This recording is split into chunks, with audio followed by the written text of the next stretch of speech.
위기를 다시 기회로, 위기를 다시 기회로, 위기를 다시 기회로, 위기를 다시 기회로. 이란 제목으로 하나님의 말씀을 나누도록 하겠습니다. 보통 일반적으로 기성교회에 대해서 실망을 한 성도님들은 사도행전에 기록된 초대교회를 이상으로 여깁니다. 따라서 초대교회로 돌아가야 한다. 초대교회처럼 우리 교회가 되면 좋겠다. 이런 이야기들을 참 많이 하시죠. 자, 그렇다면 여러분들 한번 생각을 해보세요. 초대교회는 과연 아무런 문제도 없는 완벽한 교회였을까요? 성도님들은 초대교회로 자꾸 돌아가자고 하는데 초대교회는 정말 참 잘했어요. 우리 주님께서 여러분 이렇게 동그라미 5개를 그려주실까요? 100점일까요? 100점짜리 교회가 바로 초대교회일까요? 여러분 어떻게 생각을 하십니까? 실제로 초대교회를 보게 되면 자신의 주머니를 털어서 가난한 자들을 자발적으로 도왔던 유무상통이 있었습니다. 놀랍죠? 여러분 사람은 이기적이기 때문에 자신과 자신의 가정이 먼저지 남을 잘 챙기지는 않습니다. 남아야지만 좀 하려고 하죠. 초대교회는요, 자신도 살기 어려워도 그걸 했단 말이에요. 누가 시켜서 한 것이 아니라 성령이 역사하셨기 때문에 이게 가능한 것이죠. 또 베드로의 설교를 듣고 세례를 받아 신도의 수가 무려 3,000이나 더해졌습니다. 참 놀랍지 않습니까? 베드로의 한 번 설교를 듣고 세례교인이 3,000명이 한순간에 는 거예요. 즉 공동회에 참석할 수 있는 세례교인 숫자가 3,000명이 늘었다는 것입니다. 그뿐만이 아니죠. 또 말씀을 들은 사도들의 말씀을 전해 듣고 믿는 자가 많았는데 남자의 수가 약 5,000이나 되기도 했다라는 기록이 나오죠. 한무튼 이 초대교회는요 급성장한 교회예요. 급성장한 3,000명이 한꺼번에 들어오고 또 5,000명이 들어오고, 그러니까 벌써 여러분 수만 명의 교회였습니다. 수만 명이 출석하는 교회였어요. 당시 예루살렘 인구가 10만 명 정도 되었다고 하니까 거의 여러분 많은 사람들이 교회에 출석하고 있었음을 알 수가 있는 것이죠. 한마디로 초대교회는 질적으로 성숙했으며 양적으로 성장했습니다. 즉 이런 일련의 일들이 사도행전 2장부터 4장까지 기록이 된단 말이에요. 그렇기 때문에 2장을 보고 3장을 보고 4장을 보게 되면 역시 이런 교회가 되어야 돼. 우리 교회도 이런 교회처럼 초대교회처럼 되면 좋겠다. 예루살렘 교회가 얼마나 멋있어? 유무상통 정말 끝내준다. 우리 교회도 그러면 좋겠다. 한 번 베드로가 설교했더니 3,000명이 돌아왔어? 우리도 그런 교회가 되면 좋겠다. 큰 부흥이 일어나서 광명복음화, 민족복음화, 세계복음화를 꿈꾸며 하나님 나라의 비전을 이루는 제자들의 공동체가 되면 좋겠다. 아마 여러분들이 그런 마음을 다 가지실 거란 말이에요. 2장과 3장과 4장을 보면서. 따라서 마치 초대교회는 아무런 문제도 없는 100점짜리 교회처럼 보이기도 합니다. 진짜 그래요. 2장을 읽어보세요. 얼마나 행복한지 몰라요. 3장을 읽어보세요. 얼마나 행복합니까? 4장을 보세요. 진짜 행복해져요. 마음이 여러분 따뜻해집니다. 하지만 초대교회는 정말로 완전한 교회였을까요? 여러분 어떻게 생각을 하십니까? 주님의 핏값으로 세워졌던 교회였기에 우리 주님께서는 이 교회가 완벽한 교회가 되기를 원하셨습니다. 그게 바로 우리 주님의 마음이겠죠. 왜? 자신의 핏값으로 세워졌던 교회이기 때문에. 하지만 사탄 마귀는 어떻게 해서든지 이 교회가 온전히 세워지는 것을 원치 않았기 때문에 집요하게 방해했다라는 거예요. 그러니까 여러분 교회의 주적은요 사탄 마귀입니다. 사탄 마귀는요 교회가 잘 되는 꼴을 되지 못해. 교회가 부흥하는 꼴을 이렇게 보질 못해. 여러분 교회마다 건축을 할 때, 어떤 교회가 좀 성장을 할 때, 또 교회가 여러분 이렇게 막 새가족들이 늘 때 왜 여러분 이렇게 갈등이 생기고 이렇게 막 분열이 생기고 할까요? 여러분 대형 교회들을 보세요. 하나님께서 그렇게 성장을 시켜주셨는데 어느 날 갑자기 이렇게 여러분 분열이 되고 막 싸우고 그러잖아요. 왜 그럴까요? 사탄은요 잘 되는 꼴을 되지 못한다는 거예요. 사탄 마귀는요 교회가 진짜 잘 되는 것을요 배아파합니다. 그렇기 때문에 초대교회도 마찬가지였다라는 거예요. 이처럼 교회를 무너뜨리려던 사탄의 방해가 사도행전 5장 이하에 이제 나옵니다. 2장, 3장, 4장은요 행복이에요, 행복. 근데 5장부터는요 희한하게 사탄이 역사를 합니다. 우선 아나니아와 삽비라의 위선적인 행동으로 인해서 교회의 순수성이 훼손될 위기에 처했죠. 교회는 무엇보다도 세상과 달라야 합니다. 순수해야 됩니다. 외식이 들어와서는 안 돼요. 우리 주님께서 가장 싫어하는 게 위선 아닙니까? 근데 아나니아와 삽비라 부부는요, 아마 그 교회의 이렇게 교회를 오랫동안 다녔던 중직자였던 것 같아요. 그런데 위선이었습니다. 위선. 위선적인 행동을 보였어. 그러니까 교회의 순수성을 한마디로 훼손할 뻔했습니다. 하지만 결국 이 위기를 잘 극복했죠. 그리고 오히려 공동체는 하나님에 대한 경건한 두려움을 갖게 되었다라고 성경은 증언을 해주고 있어요. 하나님에 대한 경건한 두려움. 다음으로 교회를 향한 외부의 박해와 핍박이 있었습니다. 사도들을 핍박해요. 사도들의 이렇게 설교를 가지고 딴지를 거는 사람들이 생겨났습니다. 결국 그것으로 인해서 사도들은 큰 어려움을 당하게 되었는데, 결과적으로 사도들은 어떤 마음을 갖게 되었냐면 사람이 아닌 하나님께 끝까지 순종하겠다라는, 즉 죽으면 죽으리로다, 이런 일사각오의 그러한 정신, 이 믿음을 가지고 이겨냈습니다. 그 위기를 이겨냈어요. 그래서 교회는 결국 그 위기에서 벗어나게 되었죠. 그런 내용이 바로 5장에 잘 기록이 되어 있습니다. 자, 그 결과 초대교회는 이제 내부와 외부의 어려움을 극복하고 이제 다음과 같이 되었는데요. 자, 오늘 본문 6장 1절은 이렇게 시작을 하고 있죠. 제가 한번 읽어드립니다. 그때에 제자가 더 많아졌는데, 여기에 나와 있는 그때에는 바로 어떤 사건을 말하는 거예요? 아나니아와 삽비라 그 사건을 잘 이겨내고 교회에 닥친 외부의 박해와 핍박을 잘 이겨냈던 그 시점에 하나님께서 그 교회를 축복하사 제자들이 많아지도록 해주셨다라는 사실입니다. 단순히 교회만 다니는 무리가 아니에요, 여러분. 제자라고 분명히 기록이 되어 있죠. 성경은 무리와 제자를 구분짓습니다. 무리는 단순히 교회 정도만 다니는 분들이라면, 이제 제자는 하나님의 말씀대로 삶을 살려고 하는 분들이에요. 여러분, 그런 제자들이 그 교회에서 많아졌다라고 6장 1절은 시작을 하고 있죠. 한마디로 위기를 잘 극복했더니 하나님께서 제자들이 더 많아지도록 축복을 해주셨다라는 것입니다. 그런데요, 이 사탄이라는 놈은 참으로 집요해요.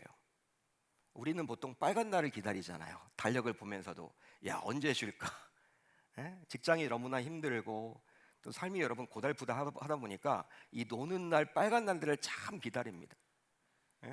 우리 아이들 방학 끝난 지가 얼마 되지도 않았는데 또 여러분 추석을 기다리더라고. 학교를 안 가니까. 저희 자녀들만 그런가요? 여러분들도 마찬가지일 거란 말이에요. 여러분 빨간 날을 다 기다려요. 쉬려고. 근데 사탄은 여러분 빨간 날이 없어요. 사탄은요, 월, 화, 수, 목, 금, 금, 금이에요. 토, 주일이 없어요. 예전에 뭐 골드만삭스라는 미국의 대형 여러분 이렇게 금융회사가 얼마나 여러분들 뭐 고액 연봉 아닙니까? 사람들이 다 꿈꾸잖아요. 그런데 가서 일하는 거를. 근데 그 직장은요, 월, 화, 수, 목, 금, 금, 금이래요. 안 쉬는 거예요, 여러분. 안 쉬니까 많이 받는 거지. 복지는 그만큼 좋지만 그만큼 책임감이 주어진다고 하는데, 아무튼 이 사탄 마귀가 여러분 집요해. 여러분, 교회에 이제 무리가 아니라 제자들이 많아졌습니다. 은혜죠. 그 은혜를 받게 된 이 초대교회에 이제 사단이 집요하게 역사를 하는데요, 바로 부흥하는 꼴을 가만히 보지 못하고 어떻게 해서든지 그 교회 공동체를 허물어 버리려고 했다라는 거예요. 자, 그래서 이번에는 다른 방법으로 이제 사탄은 교회를 공격하기 시작하는데요, 바로 갈등 구조를 만듭니다. 자, 다음의 구절을 볼까요? 이렇게 기록이 되어 있죠. 헬라파 유대인들이 자기의 과부들이 매일의 구제에 빠짐으로 히브리파 사람을 원망하니. 자, 당시 초대교회였던 예루살렘 교회는 구제를 했던 것만 같아요. 구제 사역을 했었습니다. 왜 구제 사역을 했을까요? 교회가 여러분 급성장하다 보니까 교회 내에 어렵게 사는 분들이 있었을까요? 없었을까요? 당연히 생겼겠죠. 당연히 교회의 도움을 받아야 하는 분들이 생겼을 거란 말이에요. 먹고 살기 힘들어하는 분들이 교회 내에도 분명히 많이 생겨났을 것입니다. 왜? 교회가 여러분 수천 명, 수만 명으로 성장을 하다 보니까. 그런데 어느 순간 교회에는 소수의 헬라파 유대인들과 다수의 히브리파 유대인들로 구성이 되었습니다. 교회가 이제 급성장하다 보니까 이제는요, 고향이 다른 분들이 생겨났다라는 거야. 같은 유대인이지만 태어난 곳이 다른 분들이 생겨났습니다. 바로 소수의 헬라파 유대인들과 다수의 히브리파 유대인들이었습니다. 자, 히브리파 유대인들은 고향에서 대대로 살아온 자들이에요. 유다 땅을 벗어난 적이 없는 분들입니다. 이들은 히브리 말을 사용했으며 율법을 지키는 자들로서 유대 전통을 소중히 여기는 보수주의자들이었죠. 보수적인 자들이었죠. 그러다가 오순절 이후 사도들에 의해서 전해진 복음을 전해 듣고 이제 예수를 믿기로 작정하고 예루살렘 교회의 멤버가 된 거예요. 반면에 헬라파 유대인들은 유다 땅 밖에서 이민 가서 살았거나 아니면 그곳에서 태어났던 사람들이었습니다. 그러니까 유다 땅에서 여러분들 이렇게 있었던 사람들이 아니라 유다 밖 이민 가서 살거나 아니면 그 이민 가서 살았던 곳에 이세로서 살았던 분들이 있던 것 같아요. 그러게 이들은 헬라 말을 주로 사용했죠. 당시 여러분 헬레니즘 문화 아닙니까? 로마가 여러분 다 지배를 했지만 로마는 여러분 문화는 헬레니즘, 이 헬레니즘이 지배를 했거든요. 여러분 헬라 말을 사용했고 히브리 말은 그냥 알아들 정도였지 말하는 데는 능숙하지 않았다라는 거야. 단순히 그냥 알아듣는 정도였지 정확하게 자기 의사를 표현할 수 있지는 못했다라는 것입니다. 또한 그들의 생각은 로마 사회에 이미 젖어 있었고 로마 정치에 완전히 물들어 있었죠. 이 헬라파 유대인들은 로마의 지배를 받는 것을 당연하게 여겼다라는 거예요. 왜? 그 동네 사람들이 다 그렇게 여기기 때문에. 그러다 보니 그들은 굉장히 개혁적이었으며 그들에서 율법을 고수하기보다는 좀 더 개혁적인 생각을 가지고 율법을 바라봤습니다. 한마디로 이렇게 진보주의자라고 볼 수 있는 것이죠. 우리가 이렇게 취급을 해보면 보수주의자와 진보주의자, 교회 내에서 생겨난 거예요. 그러다가 이제 이 헬라파 유대인들은요 오순절을 맞아 예루살렘에 왔다가 사도들이 전하는 복음을 듣고 마음이 뜨거워져서 예수를 믿기로 결단하고 집으로 돌아가지도 않고 이제 그곳에 머물러서 예루살렘 교회의 멤버가 되었다라는 거예요. 은혜를 받으니까 이제 고향으로 돌아가지 않는 거야. 야, 내가 이 유대 땅에서 살아야 하겠다. 아직 우리 고향에는 교회가 없는데 어떻게 신앙생활을 할 수 있어? 이 좋은 복음을 예수님에 대해서 어떻게 우리가 들을 수 있단 말이야? 집에 못 들어가고 이제 오히려 가족들까지 다 여기에 초청해서 이제 예루살렘을 기반으로 해서 살아야겠다. 그들이 바로 여러분 예루살렘 그 헬라파 유대인들이었어요. 이처럼 언어와 문화와 생각이 다른 두 부류의 사람들이 교회에 모이다 보니까 아무리 교회라 하더라도 서로 갈등의 불씨는 안게 되었다라는 거예요. 말이 통하지 않으니까. 여러분 의식 자체가 다르니까. 제가 이전에 사역했던 교회는요 많은 탈북민들이 다니는 교회로 유명했습니다. 우리나라에서 손가락 안에 꼽혀요. 뭐 1등이냐 2등이냐. 그만큼 여러분 탈북민들이 많이 다니는 교회야. 수백 명이 다녔습니다. 그러다 보니 교회 내에 북한 선교부가 따로 조직되어 있었죠. 북한 선교부가. 그런데 제가 처음 교구 목사로 섬겼을 때 부산에 내려가서 탈북민들이 사는 지역을 기준으로 탈북민들이 교구에 편성이 되었습니다. 탈북민들이 예를 들어 양산에 산다 그러면요 양산 교구에 이제 편성이 되는 거예요. 탈북민들이 해운대에 산다 그러면 해운대 교구에 편성이 되는 거예요. 여러분 그런 식이었죠. 뭐 당연한 것 좀 보이죠. 여러분 그러기 때문에 교구에서 같이 신앙생활을 일반 성도들과 함께 했고 사랑방도 심지어는 일반 성도들과 함께 했다라는 거예요. 아마도 하루빨리 한 성령 안에서 형제와 자매로 하나 되기를 고대하는 마음에서 교회에서 글이 정했겠죠. 빨리 적응을 하면 좋잖아요. 탈북민들이 이제 뭐 그 교회 멤버가 되었으니까 기존 성도들과 하나 되는 그러한 빨리 하나 되면 좋겠다 이런 생각으로 이렇게 좀 합쳐 놓았던 것 같아요. 다니기도 편하도록 하기 위해서 교회 올 때도 카풀을 이용하고 또한 이렇게 뭐 일반 성도들의 그 지역에 같이 사니까 같이 도움을 받아서 이렇게 교회에 잘 적응하도록 배려를 하는 차원에서 교회에서는 그렇게 정책을 정한 것이겠죠. 그런데 제가 당시에 교구 목사였지만 탈북민들과 일반 성도들과 정말 하나 되기가 쉽지 않았더라는 거예요. 진짜 여러분 잘 안 합쳐져요. 희한하게. 우선 서로 생각이 너무 달랐습니다. 그리고 문화가 달랐어요. 나중에는요 사랑방도 함께 할 수가 없게 되었어요. 말이 통하지 않는 거예요 서로. 특별히 이제 탈북민들은 여러분 이렇게 오픈하기를 참 쉽게 여기지 않거든요.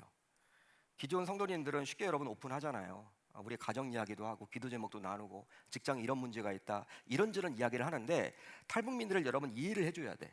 이 오픈하기 여러분 참 쉽지 않습니다. 내가 말하는 내용들이 북에 있는 가족들에게까지 여러분 좋지 않게 영향을 끼칠까봐 말하기 여러분 쉽지 않거든요. 근데 이런 것들을 잘 이해를 하다 못하다 보니까 일반 성도님들은 왜 사랑방에 왔는데도 이야기를 하지 않느냐, 왜 입을 딱 다물고 있느냐, 뭐 삐졌느냐, 자꾸 이런 시선을 가지고 바라보고 또 탈북민들도 진짜 여러분 잘 오픈이 안 되는 거예요. 그러니까 교구 목사로 참 힘들었습니다. 이거 어떻게 하나를 만들어야 될지. 교회 방침이니까 이러지도 못하고 저러지도 못하고. 그런데요, 결국 제가 섬겼던 교구뿐만 아니라 탈북민들이 있었던 모든 교구들 역시 모두 같은 현상이 나타났어요. 그러니까 저의 문제가 아니었던 것이죠, 한마디로. 그래서 나중에는 이제 탈북민들을 따로 모아서 교구로 만들어서 기존 성도님들과 섞이지 않게끔 하자 탈북민들이요 마음을 열고 보다 신앙생활도 적극적으로 하게 되었어요. 즉 탈북민들이 한국 사회에 어느 정도 적응을 한 다음에 본인의 의사를 묻고 어떻게 기존 사랑방으로 갈 것인지 물어보고 난 다음에 간다고 하면 그때 보내기로 결단을 내린 거예요. 아마도 당시 헬라파 유대인들과 히브리파 유대인들도 이 탈북민들과 일반 성도님들처럼 서로를 향해서 마음을 잘 열지 못했던 것만 같습니다. 그러니까 서로 향해서 답답하다고 여기는 거죠. 서로 이해가 잘 안 되는 거예요. 수십 년 동안 여러분 삶의 그러한 모든 패턴들이 다르게 살아왔는데 이게 여러분 쉽지 않겠죠. 여러분 그런데 이런 갈등 구조 속에서 헬라파 유대인들이 이제 드디어 불평하기 시작하므로 갈등이 표출되기 시작했는데요. 오늘 말씀을 보게 되면 바로 헬라파 유대인들이 보니까 생활이 어려운 히브리파 과부들에게는요 매일매일 쌀 배급이 잘 되는 거예요. 여러분 구제가 잘 되는 거야, 히브리파 과부들에게는. 그런데 자신과 함께 같은 동네에서 왔던, 그러니까 그들에게는 이방인이죠, 이 헬라파 과부들에게는요 쌀 배급이 잘 안 되는 거야. 빠지는 경우들이 여러분 심심치 않게 생기는 것입니다. 실제로 당시 예루살렘 교회 책임자였던 사도들 역시 히브리파 유대인 출신 아닙니까? 12제자들이 다 히브리파 유대인들이었어요. 뭐 베드로를 비롯해서 야고보를 비롯해서 요한을 비롯해서 다 여러분 전부 히브리파 유대인들이었고, 또 교회 구성원 다수가 히브리파 유대인이다 보니 쌀을 나누어 주던 책임자들 역시 히브리파 유대인들이었다는 거예요. 여러분 그러다 보니 어떤 일이 벌어졌느냐, 팔은 안으로 굽죠. 우리가 남남이냐 이런 식으로 해서 너무나 여러분 잘 알고 있는 히브리파 책임자들이, 히브리파 과부들은 너무 잘 알잖아요. 이 가정 진짜 어려워, 내가 교제를 해봤는데 진짜 먹고 살기 힘들어. 여러분들 쌀 배급을요 여러분 2배로 해주는 거예요. 그쪽에 더 우리가 남이냐 하면서 그쪽만 여러분 더 퍼주는 거예요. 여러분 그렇게 하다 보니까 히브리파 유대인 과부들은요 매일의 구제에서 빠지는 법이 없고 오히려 많이 흡족하게 받아가는데, 반면에 헬라파 유대인 과부들은 매일의 구제에서 종종 빠지는 경우가 생겨나게 되었다라는 거예요. 결국 이런 불평등한 구제로 인해서 그동안 뿌리 깊었던 갈등이 폭발하게 된 것이죠. 불평등한 구제로 인해서.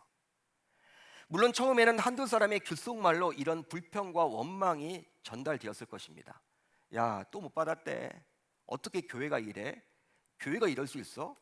야, 자기네끼리 다 해먹네 진짜. 히브리파 유대인들 너무하는 거 아니야? 아무리 우리가 소수라고는 하지만 그래도 교회 정신 멤버가 되었는데 우리가 더 어렵지 않나? 자기들은 여기가 고향인데 우리는 다 모든 걸 포기하고 여기까지 왔는데 도우려면 제대로 동일하게 돕든지. 2배를 가져가고 우리는 아무것도 안 주네. 또 못 받았대. 처음에는요 한두 사람이 이렇게 이야기를 했겠죠, 귓속말로. 그런데 어느 순간 이제 걷잡을 수 없을 정도로 교회 전체로 이런 이야기가 퍼져나갔습니다. 퍼져나갔죠. 한마디로 세상과 분명히 달라야만 했던 교회였지만 사람들이 모인 곳이다 보니까 좋은 의도로 시작된 구제 역시 정에 치우쳐서 하게 되었고, 그 결과 이런 원망과 시비가 일어나게 되었던 거예요. 즉 오랫동안 알고 지내왔던, 즉 정에 치우쳤던 파벌주의가 교회에 어려움을 끼치게 되었다라는 사실입니다. 파벌주의가. 여러분 교회가 이제 전통이 세워지고 교회가 점점 오래될수록 우리가 여러분 기도하고 조심해야 될 것들이 있습니다. 바로 무엇이냐면요, 이 파벌주의예요. 파벌주의. 여러분 교회 내에도 친한 분들이 있죠. 오랫동안 알고 지내면 친해집니다. 또 마음이 맞는 분들이 있습니다. 그런 분들과 사역하고 싶죠. 그런 분들과 여러분 일하고 싶어요. 그게 여러분 인질상정 아닌가요? 여러분 지극히 당연한 마음인데 교회 내에서는 조심해야 돼요. 왜냐하면 그렇게 하게 되면요 끼리끼리 문화가 형성돼요. 다른 사람들이 그 사역을 못하게 됩니다. 여러분 들어갔다가도 여러분 되게 상처를 받고 나오게 돼요. 여러분 새가족들이 와서 교회 정착이 잘 안 돼요. 그런 교회가 되면. 우리 교회를 위해서 제가 항상 기도하는 게 성도들끼리 두루두루 친해지는 거예요.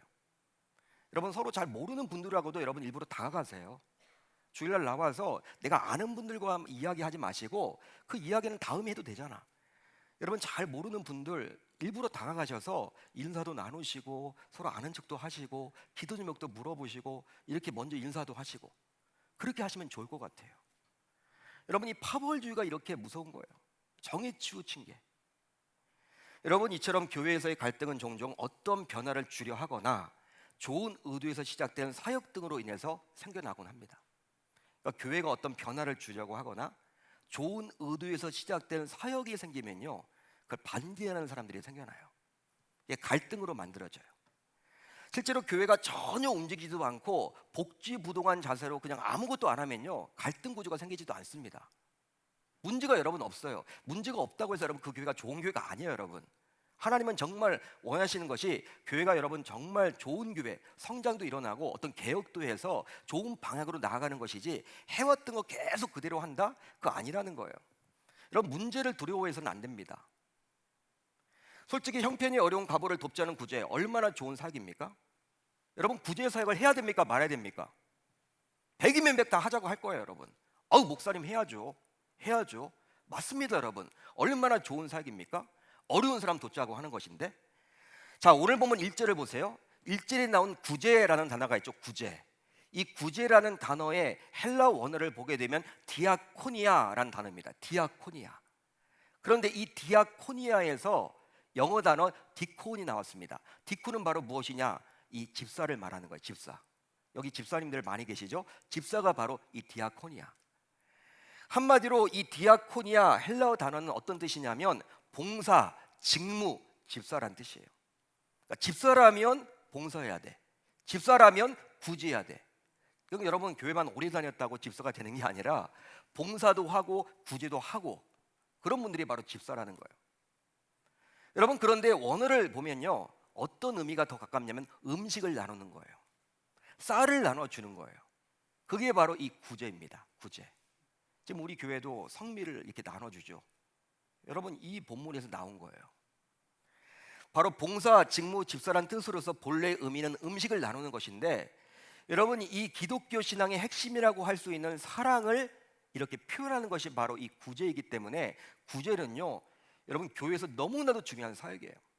진짜 여러분 놓쳐서는 안 되는 사역이에요.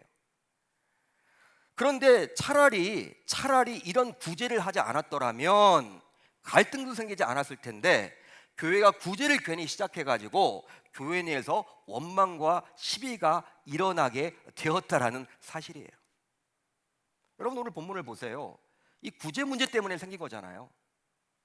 따라서 우리 신자들이 이상적인 교회라고 여겼던 초대교회 역시 문제가 있었음을 알 수가 있는 것입니다. 문제 없는 교회는 없어요. 완벽한 교회는 없습니다. 우리는 보다 건강한 교회가 되기를 꿈꾸지만 완벽한 교회는 없어요. 그러기에 우리는 문제없는 교회를 찾아다니면서 시간 낭비를 하기보다는 오히려 문제가 생겼을 때 어떻게 그 문제를 성경적인 방법으로 해결하면 좋을지에 더 신경을 써야만 하는 것이죠. 여러분 우리가 어떤 분들은요 교회를 자꾸 옮겨 다녀요. 뭐 2년마다 3년마다 적응하려고 하면 또 마음에 안 든다는 거야. 뭐 교회가 왜 이러냐는 거야. 여러분 그런 분들은 평생 여러분 그렇게 교회를 30번 40번 옮기는 거예요. 여러분 얼마나 불쌍합니까? 완벽한 교회는 없다니까 여러분. 완전한 교회는 없다니까. 불완전한 그 교회를 어떻게 성경적인 것으로 이렇게 고쳐 나가느냐, 수정해 나가는 거냐. 우린 거기에 여러분 더 목숨을 걸고 우리가 더 거기에 여러분 집중해야 한다라는 거예요. 시간을 들여야 한다라는 거예요. 왜냐하면 교회는 세상과 분명히 다르기 때문에 세상과는 분명히 다른 성경적인 방법으로 그 문제를 해결해야만 할 줄로 믿습니다. 해결해야만 하는 거예요.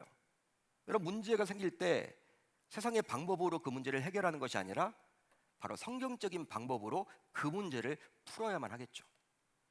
실제로 오늘 본문에서 볼 수 있는 갈등의 문제를 세상의 방법으로 한번 제가 말씀해 드릴게요. 세상 사람들 같으면요, 이런 문제가 생겼을 때 어떻게 풀까? 어떻게 풀까요? 이제 희생양을 찾아야 돼. 희생양.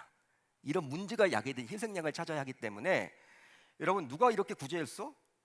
누가 히브리파 유대인들 과부들에게 이렇게 2배나 줬어? 아마 여러분들 이 구제 책임자를 여러분 처벌했을 거란 말이에요. 처벌했겠죠, 여러분. 여러분, 그 사람이 삐져도 상관없어. 아무튼 여러분 처벌했을 거야. 이게 잠재워야 되니까. 그거 아니면요, 또 굳이 어려운 형편의 과부를 도와가지고 갈등을 유발할 필요가 어디 있느냐. 아유, 괜히 구제했다. 이거 차라리 처음부터 그냥 안 하자, 하지 말자. 이거 괜히 만들어가지고 이런 것들 왜 하려고 하느냐. 아마 여러분 세상 사람들은 이렇게 할지도 몰라요. 하지 말자고 이야기할지도 몰라. 왜? 이거 있다가 지금 문제가 생겼으니까. 그것도 아니면 이미 두 집단이 파벌이 형성되고 있었기 때문에 서로 깨끗하게 갈라서서 예배드리는 것이 더 좋지 않느냐. 이렇게 여러분 세상적인 관점으로 이렇게 할지도 몰라요. 찢자, 서로 찢자. 히브리파 너희들 유대인들 따로 예배드려. 헬라파 유대인들 너희 따로 예배드려. 세상은 여러분 그렇게 문제를 해결하겠죠. 또 법원에 가고 세상적인 관점으로 여러분 그 문제를 해결하려고 사람들을 찾아다녔겠죠. 하지만 성경적 방법은 분명히 세상 방법과는 분명히 달랐다라는 거예요. 성경적 방법은요, 세상의 방법과는 분명히 달랐다라는 거예요. 자, 이제 오늘 본문 2절을 볼까요? 성경적 방법이 나와요. 우리 한번 같이 읽어봅니다. 2절 시작. 12사도가 모든 제자를 불러 이르되 우리가 하나님의 말씀을 제쳐놓고 접대를 일삼는 것이 마땅하지 아니하니. 하나님의 말씀을 제쳐놓았다. 교회의 지도자였던 12사도, 12제자는 그동안 온 교회가 구제에 집중하느라 교회 내에서 말씀이 후순위로 밀림으로 결국 교회 내 갈등으로 이어지게 되었다며, 이제 다시금 말씀을 최우선으로 여기겠다며 다짐하고 결단하게 되었어요. 실제로 온 교회가 어려운 형편의 과부들을 돕는 그 일에 전념을 했습니다. 여러분, 좋은 일이죠. 구제.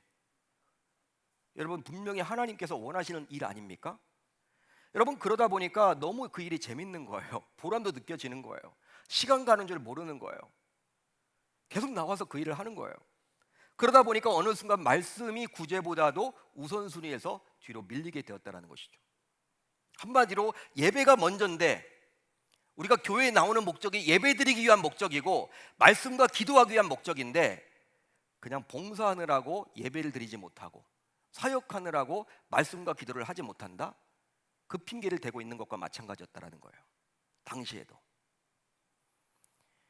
하지만 12사도는 감사하게도 영적으로 민감했던 것 같습니다. 그게 참 감사하죠. 이런 교회 내 지도자가 있다라는 게. 그러니까 여러분들도 저를 위해서 기도해 주셔야 되고 우리 장로님들을 위해서 기도해 주셔야 돼요. 항상 영적으로 깨어 있도록. 여러분, 영적으로 민감했기에 이제 다시금 자신들 먼저 말씀에 집중함으로 결국 온 교우들 역시 말씀에 최우선을 두게 되었다라는 사실입니다. 그렇습니다. 교회 내 크고 작은 문제가 생기는 것은 결과적으로 어느 순간 말씀이 우선순위에서 밀림으로 말씀이 약화되어 말씀에 집중하지 못하기 때문이라고 성경은 지금 진단해주고 있어요. 여러분, 실제로 누가복음 10장을 보면요, 마르다와 마리아 이야기가 나와요. 마르다와 언니 마르다와 동생 마리아 이야기가 나와요. 누가복음 10장에. 여러분, 누가가 여러분들 이 사도행전도 여러분 기록하지 않았습니까? 누가복음도 기록했죠. 이게 연결이 돼요, 여러분. 마르다는 예수님을 자신의 집으로 영접했던 장본인이었습니다. 그래서일까요? 마르다는 예수님을 대접하는 준비로 몹시 분주했어. 여러분, 예수님만 자신의 집으로 들인 게 아니라 그 12제자가 다 같이 들어오기 때문에 식사를 준비하더라도 몇 인분을 해야 돼요? 13인분을 준비해야 되고, 만약에 여러분 주무시고 가신다 그러면요, 여러분 이부자리를 비롯해서 모든 것들을 다 준비해야 돼. 여러분, 제가 대신방만 가더라도 여러분 부담되잖아요. 화장실 청소까지 하신다며요. 그래서 우리 믿지 않는 남편들이 목사님 자주 오면 좋겠다고 그런 이야기 하신다는 이야기 들었거든요. 근데 여러분, 예수님이 직접 내 집에 오신다, 난리가 났겠죠. 여러분, 뭘 여러분 예수님께 여러분 라면 끓여 드리겠습니까? 예수님께 여러분 짜장면 불러드릴래요? 여러분들이 뭐든지 해드릴 거 아니에요. 손수. 예수님이 직접 오셨는데, 예? 그 위대한 하나님이신 예수님이 직접 자신의 집에 오셨는데 여러분 분주한 거예요. 영접했으니까 분주하죠. 그런데 동생 이 마리아는 뭐 하고 있었어요? 예수님의 발치에 앉아서 뭘 듣고 있었어요? 말씀 듣는데 여러분 집중했다라는 거예요. 결국 어느 순간 마르다는 자신만 손해 본다는 생각에 이런 동생 마리아가 불합리하다면서 오히려 대접할 대상이었던 예수님께 섭섭함까지 토로하게 됩니다. 아니, 손님을 모시다 놓고 손님의 여러분 마음을 불안하게 해, 불편하게 해. 아우, 왜 동생을 가만히 놔두냐고. 예수님께서 가서 말을 좀 해라고. 여러분, 손님이 어떻게 그런 말을 해요? 말이 안 되는 거지. 예수님께서 여러분 그런 대접을 여러분 기뻐 받으시겠습니까? 마르다가 지금 그런 이야기를 했을 때 한마디로 불합리하다는 거예요. 왜 동생 이렇게 마리아는 말씀 듣는 데 집중하냐는 거예요. 지금 당신을 지금 이렇게 먹이고 또 이렇게 당신을 대접하는 것이 중요한데 내 동생은 지금 어디가 있냐는 거예요. 즉 예수님을 영접하는 정말 귀한 일로 인해서 오히려 마르다는 동생 마리아와 갈등하게 되었다는 거예요. 차라리 마르다가 예수님을 영접하지 않았더라면 이런 갈등 자체가 일어나지 않았습니다. 따라서 오늘 본문에서 만나게 되는 즉 과부를 돕는 귀한 구제로 인해서 생겨난 갈등과 비슷하다라고 지금 누가는 말해주고 있는 거예요. 여러분 누가복음에서도 그런 이야기가 있었는데 사도행전에도 여러분 그런 이야기가 나오는 거예요.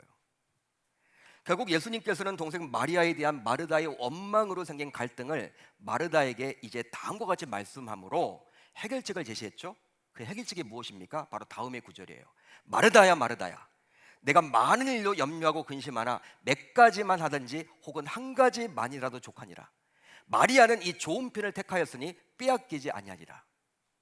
예수님의 말씀이에요. 여러분 어떤 의미입니까? 바로 예수님께서는 누군가를 대접하려고 자신의 집에 모시는 것이 너무나 중요하다, 너무나 귀하다, 너 마음 알아. 하지만 그것 때문에 말씀이 후순위로 밀린다면 결과적으로 대접이란 귀한 일을 하면서도 염려와 근심이 생길 수밖에 없지 않느냐. 내 꼴이 바로 그렇지 않느냐. 처음에는 기쁜 마음으로 대접을 했다가 이게 뭐냐, 왜 염려하냐, 왜 근심하냐. 말씀이 후순위에 밀렸기 때문이야. 네 동생은 지금 말씀을 붙잡고 가고 있어. 너도 마리아처럼 말씀 먼저 듣고 나서 대접해. 지금 그 말이에요. 자, 그렇다면 구약 시대는 어땠을까요? 여러분 구약 시대는 어땠을까요? 지금의 교회 공동체를 할 수 있는 이스라엘 백성들에게 하나님께서는 아모스 선지자를 통해서 다음과 같이 말씀을 해주셨죠. 주 여호와의 말씀이니라. 보라 날이 이를지라 내가 기근을 땅에 보내리니 양식이 없어 주림이 아니요 물이 없어 가람이 아니요 여호와의 말씀을 듣지 못한 기갈이라. 할렐루야, 할렐루야.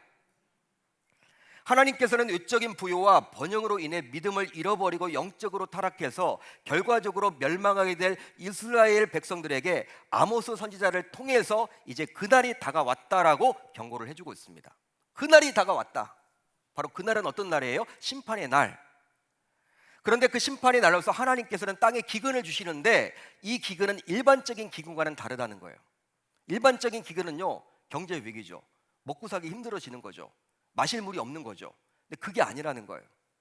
기근을 주시는데 바로 사람들이 배고파겠지만 그것은 밥이 없어서 겪는 배고픔이 아니고, 사람들이 목말라겠지만 그것은 물이 없어서 겪는 목마름이 아닌 바로 영적인 기갈이 오게 될 것이라는 거예요. 한마디로 주의 말씀을 듣지 못하여서 사람들이 굶주리고 목말라 할 것이라는 그 심판을 경고해주고 있습니다. 결국 주의 말씀을 듣지 못한 결과 어떻게 되었을까요? 이스라엘은요 멸망하고 말았어요. 망하고 말았다는 거야. 이스라엘 백성들이 왜 망했냐면 군사력이 약해서가 아닙니다, 여러분. 말씀을 듣지 못해서였어요. 쉽게 말하면 이스라엘 백성들은 다른 것들이 부족해서 망하게 된 것이 아니라 말씀을 듣지 못했기 때문이에요. 여러분 그런데 당시 하나님은 말씀하셨거든요. 하나님은 여러 다양한 선지자들을 통해서 수없이 많은 말씀을 하셨습니다. 백성들의 문제가 무엇이냐면 하나님은 말씀을 주셨는데, 하나님은 우리들에게 성경 66권을 허락해 주셨는데 우리는 이 말씀에 우선순위를 두지 못하고 바쁘다라는 이유로, 먹고 살아가야 한다는 이유로, 귀찮다라는 이유로 이 말씀을 후순위로 밀려 놓았기 때문에 하나님께서는 지금 아모스 선지자를 통해서 너희나라가 망하던 것은 말씀이 없어서야. 지금 그 말을 한탄을 지금 해주고 있는 거예요. 지금 안타까움이 여러분 느껴지지 않습니까? 하나님의 안타까움. 즉 하나님께서는 이스라엘 백성들에게 수없이 많은 선지자를 통해서 말씀을 이미 하셨지만 이스라엘 백성들은 이것을 소중히 여기지 못하고 그 결과 이제 심판의 날에는 말씀을 듣고 싶어도 듣지 못하는 안타까운 영적 기갈에 처하게 되었음을 하나님은 지금 아모스를 통해서 경고를 해주고 있는 것이죠. 여러분, 이 시대가 그런 시대 아닌가요? 그래서일까 예수님께서는 공생의 사역을 시작하시면서 40일 동안 광야에서 금식을 하셨는데 그때 마귀는 예수님조차도 시험을 했습니다. 여러분, 사탄 마귀가 예수님조차도 시험을 했다면요, 저와 여러분들 시험할까요 안 할까요? 시험할까요 안 할까요? 여러분들이 어떤 일이 반복해서 계속 일어난다? 여러분, 그 우연이라고 여기지 마세요. 사탄의 시험일 수도 있습니다. 하나님의 시험일 수도 있습니다. 사탄의 시험일 수도 있고 하나님의 시험일 수도 있어요. 물론 내 실수로 인해서 벌어진 일일 수도 있지만 이 세 가지 경우예요. 사탄이 여러분 우리를 시험할까요 안 할까요? 교회를 시험할까요 안 할까요? 한다라는 거예요. 예수님조차도 시험했는데 바로 40일 동안 금식을 했기 때문에 예수님은 몹시 줄이셨어요. 굶주리셨어요. 여러분, 이렇게 금식 기도를 했던 목사님들 이야기를 들어보면요, 한 3일 정도가 여러분 제일 위기래요. 3일, 4일. 그때는요 여러분들 이렇게 운동화 끈만 봐도 짜장면 같대. 운동화 끈 여러분 있죠? 이 길다란 이것만 봐도 짬뽕처럼 보인대. 그게 여러분 환상이 막 오는 거야. 너무 배고프니까. 여러분 40일 동안 금식을 했습니다. 굶주리셨습니다. 얼마나 배고플까요 예수님이? 목사님, 예수님은 하나님이신데 배가 고팠을까요? 여러분, 예수님이 인성을 가지신 분이에요. 우리와 동일한 여러분 잣대로 보셔야 됩니다. 여러분, 인간이 느끼는 그 한계를 그대로 느끼셨어요. 그 금식을 하시면서. 그런데 그때 사탄 마귀가 어떻게 예수님에게 이야기합니까? 시험합니까? 이 돌들로 떡덩이가 되게 하라. 이 돌들로 떡덩이가 되게 하라. 여러분, 떡을 만들 수 있습니까? 못 만듭니까? 돌을 가지고 충분히 만들 능력이 있어요. 그걸 해서는 안 되잖아. 힘을 가지고 있는데 힘을 사용하면 안 돼. 그게 더 힘들거든요. 힘이 없는데 여러분 내가 사용하지 못한다, 그건 그럴 수 있어요. 근데 힘이 있는데 내가 여러분 칼을 휘두를 수가 있는데 내가 진짜 돌을 가지고 떡을 만들어 먹을 수 있는데 그 능력이 되는데 그걸 안 한다? 쉬운 게 아니에요 여러분. 사탄이 여러분 요구를 하죠. 정말 가장 연약한 부분을 건드리는 사탄의 시험이라고 볼 수 있는 거예요. 하지만 예수님께서는 이런 시험을 신명기 8장 3절의 말씀을 가지고 인용해서 물리치셨죠. 기록되었을 때 사람이 떡으로만 살 것이 아니요 하나님의 입으로부터 나오는 모든 말씀으로 살 것이라 하였느니라. 할렐루야, 할렐루야. 사람이 먹고 사는 그 떡으로만 사는 것이 아니라 바로 영적인 떡인 예수 그리스도, 여러분 이 말씀을 우리가 먹고 살아가야 한다는 거예요. 사람이라면, 즉 먹고 살기 바쁘다라는 이유로 하나님의 말씀을 후순위로 밀쳐놓아서는 안 된다는 거예요. 하지만 우리의 삶을 들여다보면 바쁜 일상 속에서 우리는 언제나 급한 일을 처리해야 한다라는 이유로 정작 중요한 말씀을 후순위로 제쳐놓는 경우가 얼마나 많습니까? 여러분 그렇지 않나요? 아마도 저를 포함하여 이곳에서 예배드리는 성도님 또한 마찬가지일 거예요. 말씀이 여러분 자꾸 뒤로 밀리죠. 결단은 했지만. 그렇지만 구약시대로부터 지금까지 교회에서 생기는 크고 작은 문제뿐만 아니라 가정에서 또 생업에서, 즉 신자인 우리네 인생에서 겪게 되는 대부분의 문제들은 주로 말씀을 제쳐놓고 다른 것에 우선순위를 두었기 때문이라고 성경은 지금 말해주고 있어요. 교회에서만이 그런 게 아니야. 여러분 우리가 교회거든요. 우리가 교회입니다. 그리스도인들이 가는 곳이 교회가 되는 거예요. 그렇기 때문에 왜 생업에서도 가정에서도 일이 잘 풀리지 않아? 여러분 점검해야 될 것이 내가 정말 말씀이 최우선에 있느냐. 하지만 다행히 영적으로 당시 민감했던 사도들은 이런 영적 원리를 너무나도 잘 알고 비록 갈등이란 위기가 생겼지만 이제 그 갈등을 풀어나갔습니다. 바로 구제로 인해서 제쳐진 말씀을 다시금 최우선으로 여김으로 말이죠. 우리는 오로지 기도하는 일과 말씀 사역에 힘쓰리라. 여러분 이 구절에 묻어난 사도들의 결단과 다짐이 조금이나마 느껴지십니까? 나로부터 시작된 이 말씀 사역이 우리 공동체 전체가 말씀 충만, 말씀 중심의 교회가 되면 좋겠다. 이런 사도들의 마음이 느껴지세요, 여러분? 전달되세요? 그 결과 이제 예루살렘 교회는 어떻게 되었을까요? 이 부분이 중요하겠죠. 어떻게 되었을까요? 자, 오늘 본문 7절을 볼까요? 우리 한번 같이 읽어봅니다. 시작. 하나님의 말씀이 점점 왕성하여 예루살렘에 있는 제자 예수가 더 힘이 많아지고 허다한 제사장의 무리도 이 도에 복종하니라.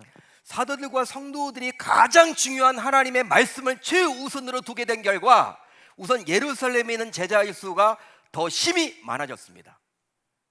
예루살렘에 있는 제자들의 수가 더 힘이 많아졌어요. 여러분 1절은 어떻게 시작해요? 예루살렘에 있는 제자가 많아졌다. 그런데 누가는 아주 이성적입니다. 닥터 아닙니까 여러분 직업이? 여러분 집필을 할 때 이성적으로 집필을 하는데 여러분 7절에서는 지금 어떻게 기록해 주고 있어요? 제자들의 수가 그냥 많아진 정도가 아니라 1절에서는 많아졌다면 이제 그 위기를 극복한 예루살렘 교회는 힘이 많아졌다. 힘이자를 기록하고 있어요. 힘이 많아졌다. 대단히 많아졌다라는 것이죠. 한마디로 사탄은 교회를 무너뜨리려고 갈등을 일으켰지만 사도들의 지혜로운 대처를 통해서 교회는 그 갈등을 도리어 부흥의 기회로 삼았다라는 것입니다. 그뿐 아니에요. 더 놀라운 점은 허다한 제사장의 무리가 복음을 듣고 그리스도께 복종하게 되었다라는 거예요. 실제 이것은 기적이죠, 여러분. 제사장이 누굽니까? 성전에서 밥 먹고 사는 사람이에요. 성전에서 여러분 제사회를 돌보면서 당시 예루살렘 성전 먹고 살아가야만 했기 때문에 성전 중심 중자입니다. 여러분 그들은요 성전에서 먹고 살아가야 했는데 당시 예수님께서 성전을 헐겠다 그런 말을 하니까 신성 모독죄로 걸어가지고 예수님을 죽였던 자들이에요. 그런데 자신들이 죽였던 그 예수를 믿고 이제 그 가르침에 복종하게 되었으니 이것은 기적 그 자체라고 볼 수가 있는 거예요. 그러니까 위기를 극복했더니 말씀 중심의 교회가 되었고 온 성도가 똘똘 뭉쳐서 말씀을 최상의 가치에 두는 그러한 성도들이 있는 이 교회에 불교 스님들이 몰려오게 된 것이고 캐톨릭 신부들이 몰려와서 그리스도의 도를 듣겠다라고 이 자리에 있게 되는 거예요. 요새 말로 이야기를 하면 여러분 이게 가능할까요? 성경은 지금 그 이야기를 해주고 있는 거예요. 제사장들의 무리가 그리스도의 도에 복종했다. 이게 쉬운 일 아니죠, 여러분. 기적입니다, 기적. 보통의 일이 아니죠. 스님들이 와서 은혜 받고 신부들이 와서 뒤집어지고 그런 교회가 되었다라는 거예요. 여러분 이것은 교회가 본질인 말씀에 다시 집중하고 우선순위로 두었을 때 결국 일어나게 된 부흥의 단면을 지금 그려주고 있어요. 즉 갈등이란 위기가 부흥의 기회로 바뀌게 된 것입니다. 할렐루야, 할렐루야. 이제 말씀을 정리하겠습니다. 혹시 현재 이런저런 문제로 인해서 마음이 무거운 성도가 계시다면 오늘 말씀에 나온 사도들처럼 혹시 어느 순간부터 말씀을 제쳐놓고 다른 것에 몰두하고 있지는 않은지 자신의 삶과 신앙을 점검해 볼 수 있기를 바랍니다. 그 결과 말씀의 우선순위에서 밀려 있다면 이제 내일부터 시작되는 영권 회복 특별 밤 기도회에 모두 나오셔서 다시금 말씀을 가장 최우선으로 둘 수 있는 계기로 삼을 수 있기를 우리 주님의 이름으로 축원합니다. 교회에서 장을 드리는 거예요. 혼자 하기 쉽지 않잖아요. 교회에서 열어 드리는 겁니다. 다 나오세요. 결단하시면 좋겠습니다. 여러분 내일 뭐 할 것인지를 생각해 보세요. 교회 오기 전에 여러분들 가운데 내가 영권 회복 특별 밤 집회 사모하는 마음을 가지고 오겠다라는 분들이 계셨다면 참 감사하는 일인데 그게 아니라 그럼 뭐 교회에서 하는 거지 이런 생각이 있다면요 내가 말씀 중심이 최우선이 아니라는 거예요. 오늘 말씀을 통해서 여러분들이 결단하시길 바라요. 나오시길 바랍니다. 나오셔야 합니다. 여러분 새벽 핑계를 이제 대지 못하잖아요. 새벽에는 내가 못 일어나서 직장을 멀리 가서 여러분 이제 결단만 하시면요 올 수 있어요. 이제 그 결과 예루살렘 교회는 갈등의 위기를 부흥의 기로 만들었듯이 이제 우리 역시 문제 해결 받는 것 이상으로 놀라운 하나님의 역사를 경험하는 저와 여러분들이 모두 다 되실 수 있기를 우리 주님의 이름으로 축원합니다. 축원합니다.